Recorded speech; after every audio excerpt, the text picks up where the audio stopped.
بسم اللہ الرحمن الرحیم۔ السلام علیکم ناظرین، خلیفہ عبد الملک بن مروان کے دور خلافت میں حجاج بن یوسف نامی ایک شخص عراق کا گورنر تھا۔ حجاج انتہائی ظالم و جابر اور آل رسول صلی اللہ علیہ وآلہ وسلم اور اصحاب رسول صلی اللہ علیہ وآلہ وسلم کا قاتل تھا۔ محمد بن قاسم کا چچا اور سسر بھی تھا۔ ناظرین، یہی وہ شخص تھا جس نے حضرت عبداللہ ابن زبیر رضی اللہ تعالیٰ عنہ کو بے دردی سے قتل کرنے کے بعد ان کی لاش کو 3 دن تک سولی پر لٹکائے رکھا، جبکہ اسی جنگ میں حجاج بن یوسف نے خانہ کعبہ پر سنگ باری کی اور عمارت کو نقصان پہنچایا۔ اس کے علاوہ ہزاروں معصوم لوگوں کو سخت ایذائیں دینا اور صحابہ کرام کی بے حرمتی کرنا اس کے سنگین جرائم میں شامل ہے۔ حجاج کی موت کے بعد جب قیدیوں میں شمار کیا گیا تو اس میں 1,20,000 مرد اور 20,000 عورتیں تھیں، اور ان میں 4,000 ایسی عورتیں تھیں جن کے جسم پر لباس تک نہ تھا، اور یہ قیدی ایک ہی 4 دیواری میں قید تھے۔ قید خانہ کی چھت نہیں تھی۔ جب کوئی قیدی گرمی سے بچنے کے لیے اپنے ہاتھ سے اپنے چہرے کا سایہ بناتا تو زندان کے سپاہی اس کو پتھر مارتے۔ انہیں جو کی روٹی میں ریت ملا کر کھانا دیا جاتا اور پینے کے لیے کڑوا پانی دیا جاتا۔ حجاج لعین بے گناہ افراد اور بالخصوص سادات کا خون بہانے کو اعزاز سمجھتا تھا۔ ناظرین، یہاں تک مورخین نے لکھا ہے کہ ایک مرتبہ اس ملعون نے روزہ رکھنا چاہا تو نوکروں کو حکم دیا کہ اس کے لیے من پسند سحری اور افطاری کا انتظام کیا جائے۔ اشارہ فہم نوکروں نے اس کے لیے ایسی روٹیاں تیار کیں جنہیں سادات کے خون سے گوندا گیا تھا۔ وہ انتہائی ظالم اور جابر تھا۔ اس لعین نے اسی روٹی سے سحر و افطاری جیسی پاک اور بابرکت چیز۔ ملعون کو ہمیشہ اس بات کا دکھ رہتا کہ وہ کربلا میں موجود کیوں نہ تھا، ورنہ وہ شمر سے بھی زیادہ ظلم کرتا۔ حجاج نے کوفہ اور بصرہ کے درمیان شہر اوزد کی بنیاد رکھی، جہاں وہ 9 ماہ سے زیادہ قیام نہ کر سکا، اور 53 سال کی عمر میں وہ لعین مر گیا۔ ناظرین، ابن خلقان کہتے ہیں کہ حجاج کو عارضہ عاقلہ لاحق ہو گیا۔ اس کے جسم کے اندر بچھو نما کیڑے پیدا ہو گئے۔ اللہ رب العزت نے اس ظالم و جابر شخص پر عذاب مسلط کیا۔ کہا جاتا ہے کہ ایک طبیب کو بلایا گیا تو اس نے گوشت کا ایک ٹکڑا ریشم کی رسی کے ساتھ باندھا اور حجاج کو کہا کہ وہ اس گوشت کے ٹکڑے کو نگل لے۔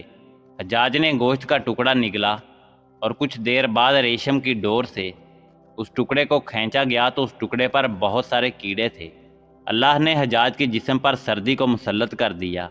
اس کے اطراف میں دن رات کوئلوں کی انگیٹیاں جلائی جاتی تھیں، لیکن پھر بھی سردی سے چلاتا اور چیختا رہتا تھا۔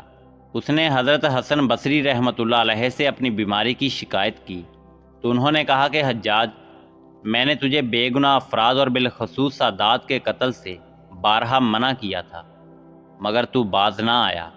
آج تو اسی کا خمیازہ بھگت رہا ہے۔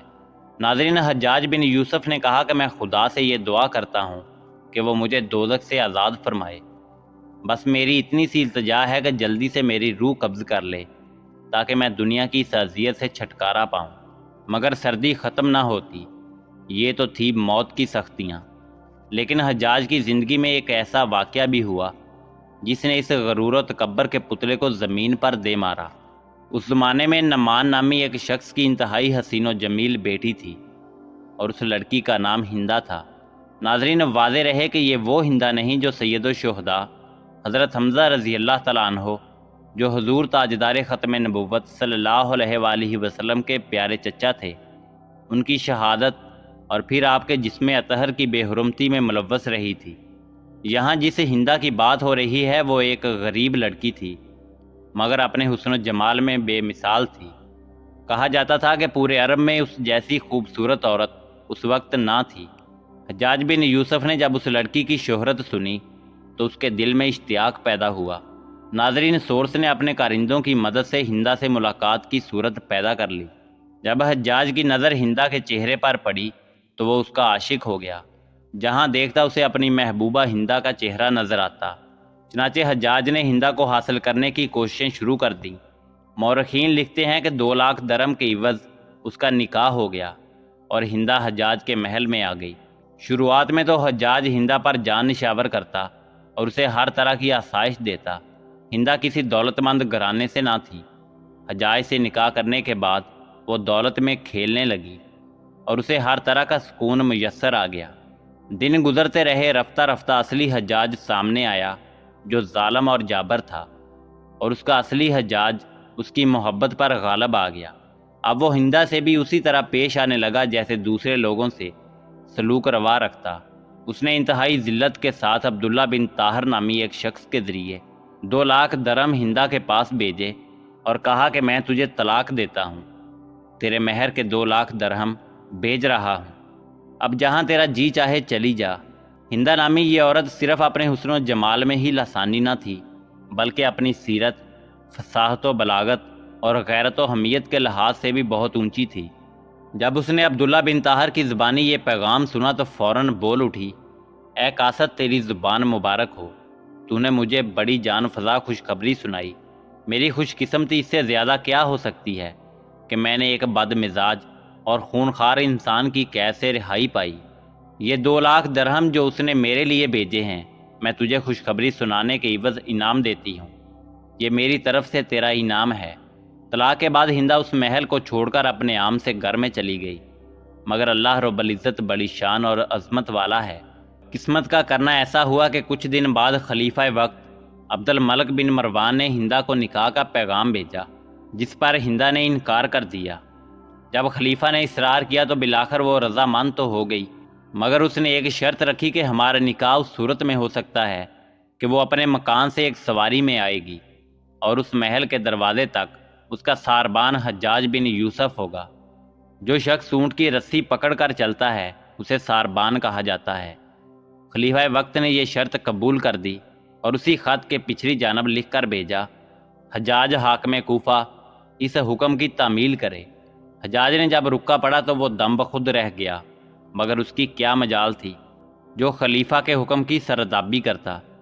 ناچار وہاں سے روانہ ہو کر ہندا کے مکان پر آیا۔ ہندا اور اس کی سہیلیاں جب اپنے اپنے محل میں تھی تو حجاج اپنی پوری پوشاک کے ساتھ ہندا کے محمل کے قریب آیا اور ساربانوں کی طرح اونٹ کی مہار پکڑ کر پیدل چلنے لگا۔ ہندا کے ملازم اور اس کی سہیلیاں تمام راستے اسے چھیڑتے رہے، مگر وہ خاموش چلا جا رہا تھا۔ جب شاہی محل کے قریب آیا تو ہندا نے اپنی سواری پر سے ایک سونے کا سکہ پھینک دیا، ساتھ ہی حجاج کو آواز دے کر کہنے لگی، اے ساربان، ہمارا ایک چاندی کا سکہ زمین پر گرا ہے، ذرا اٹھا دو۔ حجاج نے مہار روک لی اور سکہ اٹھایا تو وہ چاندی کا نہیں بلکہ سونے کا تھا۔ بولا، حضور، یہاں چاندی کا نہیں بلکہ سونے کا سکہ ہے۔ ہندا نے اس کے ہاتھ سے وہ سکہ لیا اور اپنی سہیلی سے کہنے لگی، یہ میری قسمت ہے کہ میری سواری سے چاندی کا سکہ گرا اور بعد میں سونے کا بن گیا۔ حجاج یہ بات سن کر بہت خفیف ہوا، مگر خلیفہ کی بیوی کے سامنے دم مارنے کی جرت نہ کر سکا۔ ناظرین، کہتے ہیں کہ ایک عورت سے ذلیل ہونے کا دکھ حجاج بن یوسف کو اس کی ساری زندگی ستاتا رہا۔ اللہ رب العزت بڑی عظمت اور شان والا ہے، وہ جب چاہے جسے چاہے عزت بخشے اور جب چاہے جسے چاہے ذلیل و خوار کرے۔ ناظرین، اسی امید کے ساتھ اجازت دیجیے کہ آپ کو ہماری ویڈیو پسند آئی ہوگی۔ ملتے ہیں بہت جلد ایک نئی تاریخی، تحقیقی اور معلوماتی ویڈیو کے ساتھ۔ دیکھتے رہیے info@ali۔